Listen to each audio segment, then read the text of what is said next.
राज्यातील महिला आणि ज्येष्ठ नागरिकांना सवलत दिल्यामुळेच एसटी तोट्यात असल्याची कबुली राज्याचे परिवहन मंत्री प्रताप सरनाईक यांनी धाराशिवमध्ये दिली आहे. व्हॉइस ऑफ मीडिया या पत्रकार संघटनेच्या कार्यक्रमात मंत्री सरनाईक बोलत होते.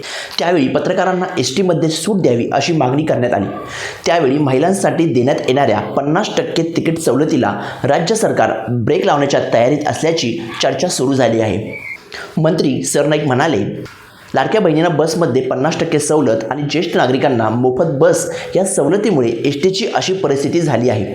अशी सवलत आपण सर्वांना देत बसलो तर मला वाटतं महामंडळ चालवणं कठीण होईल, असंही सरनाईक यावेळी सांगितलं.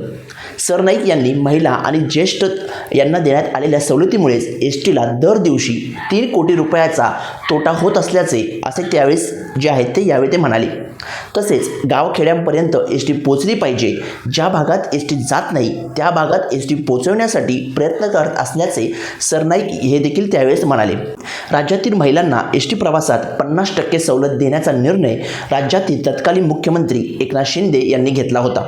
मात्र या योजनेमुळेच एसटी तोट्यात आल्याचे आरोप केले जात होते.